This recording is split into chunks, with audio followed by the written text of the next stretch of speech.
না, সবাই তো বলে না স্বৈরাচার। হ্যাঁ, দেশ তো ও ভালো চালাইছে। এত কাজকর্ম তো কোনো সরকার আমরা দেখিনি, আমরা যা দেখছি কোনো আওয়ামী লীগের মতো কোনো সরকার কাজ করেনি। হ্যাঁ, এরা পালাতে বাধ্য করাচ্ছে। সবাই কি খারাপ কোন? আওয়ামী লীগ, আমি আছি, আরেকজন আছে, কেউ নাই, এইরকম আছে। ভালো মন্দ আছি সব দলের ভেতরই। কেউ দুর্নীতি করছে, কেউ করেনি। পালায় না, এটা হ্যাঁ ঠিকই আছে। এটা পালাতে বাধ্য হয়েছে।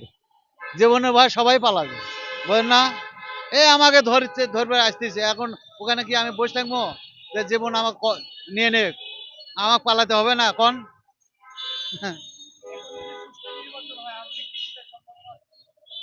সেটাও জনগণের ইচ্ছে। জনগণ যাক ভালো লাগবে তাকে দিবে ভোট।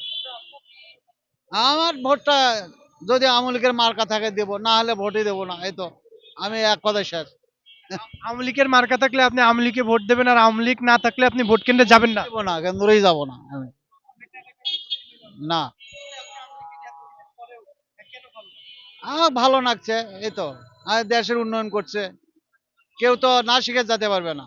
এই যে ভার্সিটি দেখেন, বসার চেয়ার গিলেও নৌকা মার্কা বানিয়েছে, ওগুলো তো বসে থাকে। এই যে ট্রেনটা চলতেছে ওপর দিয়ে, এই যে মিরপুরের মানুষের কত সুবিধা হয়েছে। না তো তো জামে বসে থাকলো মানে অনেকক্ষণ ধরে। কোন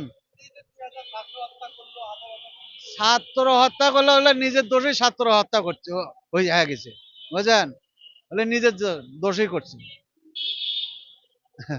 এগুলো কি সরকার করে নাই? হ্যাঁ, না, সরকারে কয় নাই যে তোমরা ছাত্ররা এসে মরো।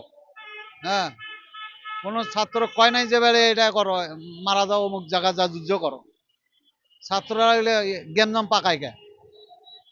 তারা ইচ্ছাকৃতভাবে জ্ঞানজাম করে তারা মৃত্যুর সম্মুখে গেছে। আরে ইচ্ছে কতই, ওরা ওরা টাকার বিনিময়ে ওরা পার্টি করে, এটা সেটা করে, ওগুলো আমরা